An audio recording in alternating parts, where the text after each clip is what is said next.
Hey there, nice and sunny here today, but very cold.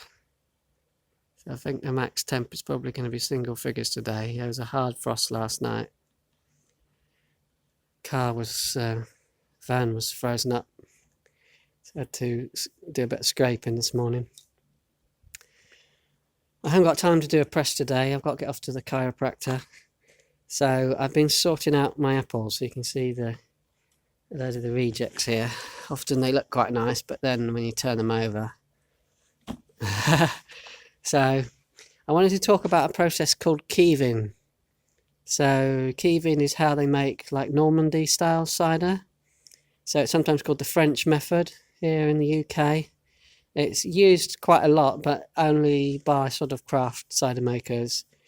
It's not done on a commercial scale because the process really isn't suited to it. You have to pay quite a lot of attention. And I've tried it many times and it hasn't worked. And sometimes you have to kind of like make the best of a bad job. So I can't spend too long today. So I've just been sorting out these apples kind of in preparation. So there's two things really you need for Keeving. One is cold conditions. Two, well, actually there's three things here. Two, you need the right kind of apples. That's certainly helpful. And three, you want the apples quite clean. So normally when this time of year the apples start to get a lot more mucky. These ones aren't too bad, they've got a little bit of grass and leaf in, but often, if you're collecting apples from the ground or what have you, they'll be quite muddy this time of year. So what I tend to do is put them in these trays and then hose them down and then leave them. And sometimes I'll put them in a sunny spot. And so these ones are ones that have been cleaned up. And I've got a mix in here. So these ones, I call these ones my Persians, but I think the variety is Black Dabanet. But I'm not totally sure. But these are quite a firm apple, and they're a bittersweet variety. And I often find the tannins in these are like too hard, so it's easy to go over the top with these. And so they're quite well suited to Keeving because that pulls a lot of the tannins out. So this one is a cooking apple, bigger, you can tell from the bigger size. So you don't want too many cooking apples in your blend. You want more see these apples, these are a sweet apple, and this apple hasn't got many tannins in it.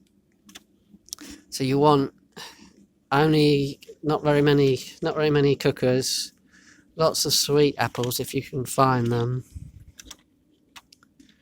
Some of these are going over a little bit. You can see the bruising isn't a problem, just a little bit of bruising, but that will go off pretty quickly. So anyway, yeah, so I've cleaned the apples up and I've got them sorted so that I've got the right mix of the varieties I want. So I've got varieties that are on the sweeter end of the spectrum but have quite a hard tannin. And then, so I tend to, as I said, either hose them down or sometimes I wash them. Can you see like this? So this is typically what you'll have on an apple that's just come out the orchard, and then just stick it in the tray. And so that one needs a bit of work. Oh dear, I'm getting low on battery now.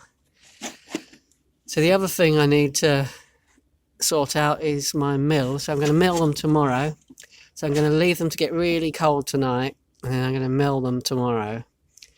And I'm just going to clean up I have sort of cleaned up the blade on my mill. So often between presses for cider, I just hose the mill through, and then the next day I give it a good wipe down and what have you. But for Keeving, you don't want to introduce any yeast or anything that that's not already there. So I'm going to clean up my blades for that. And then I'm going to need some tubs. So what you do, you mill the apples, and then you keep the milled apple overnight before pressing. So there'll be further videos that cover that.